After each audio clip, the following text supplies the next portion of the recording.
Okay, let's just be real for a second. We are all drowning.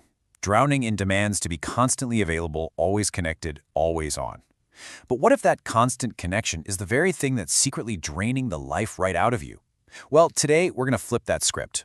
We are diving into a really powerful idea, conscious unavailability. This is all about learning the art of protecting your single most precious resource, your mental and emotional energy, from a world that is just desperate to take it. Have you ever felt this? Come on, you know the feeling. You walk into a room, it could be full of people you know, maybe even friends, but instead of feeling connected, you feel this invisible drain. It's like every little conversation, every interaction is a tiny straw sipping away at your very soul. If you have ever felt that hollowed-out sensation, you know this feeling is absolutely real. Well, that feeling, it has a name.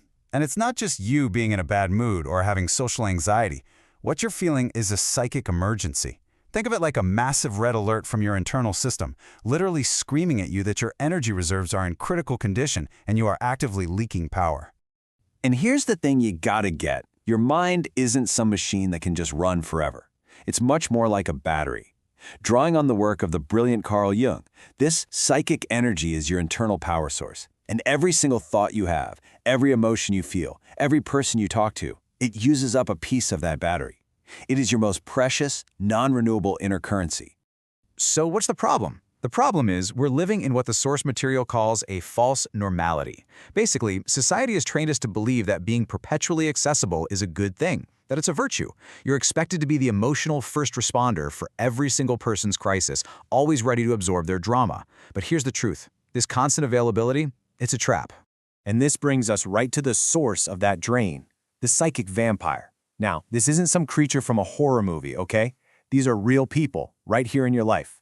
They can be charming, they can be colleagues, they can even be family. And they're not drawn to you because of who you are. They're drawn to you for what you can do for them. You basically become their blank canvas, the place where they can dump all their unresolved issues, their fears, and their insecurities. So how do you fight back? Not with big arguments, not with drama. You fight back with a powerful and totally unexpected weapon, silence. When you intentionally choose not to react, not to jump into their chaos, you're not being passive. No way.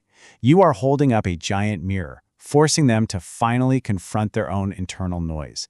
It is one of the most powerful acts of self-possession you can ever do. Okay, so we've diagnosed the problem. We've even identified the vampires. But what's the actual, practical solution? How do we build that shield and finally take our power back for good? Well, our source material offers a really practical, step-by-step framework for this. It's called the Selective Soul Protocol. And you know what? It's actually a pretty simple two-step discipline to achieve what's called psychic sovereignty, which is just a cool way of saying you become the ruler of your own inner world.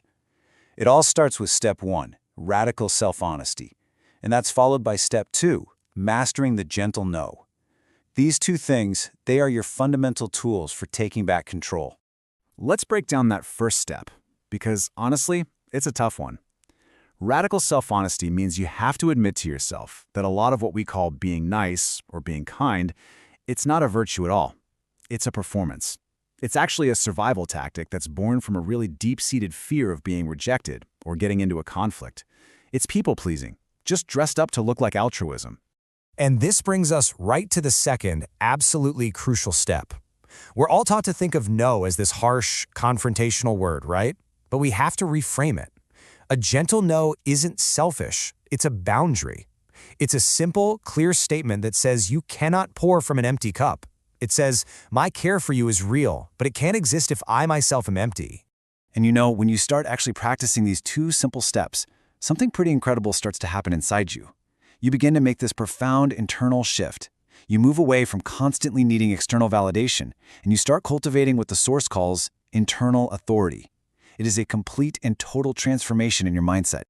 I mean, this slide says it all. This is the entire journey. You shift from the mindset of the servant who is constantly worried, always asking, will they approve of me? Will they get it? Will they understand? And you move into the mindset of this sovereign. The sovereign operates from this calm, centered place of just knowing, this is true for me.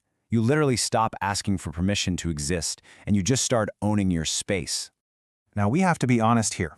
When you start setting these boundaries and operating from your own authority, not everyone is going to stick around. Some people, especially the ones who really benefited from you not having boundaries, they might fall away. But listen, this is not a failure. It's not a tragedy. The Source calls this a maturation. It's a necessary shedding of connections that were holding back your growth. And this right here, this is the ultimate reward for all that difficult work. This is the peace you've been searching for. It's not loneliness. It's the solitude of the strong. It's that state of inner quiet where the constant screaming demands of the world finally fade away and you have the space to actually hear your own voice, your own quiet truth. So the ultimate takeaway is this. Your energy is yours. It is not a public resource for everyone else to use. And protecting it is an active daily choice. The Source suggests ending this old cycle with a declaration, a promise you make to yourself that your energy is no longer for sale. So I'm going to leave you with this to really think about. What is your declaration of peace? Decide on it, declare it, and start living it today.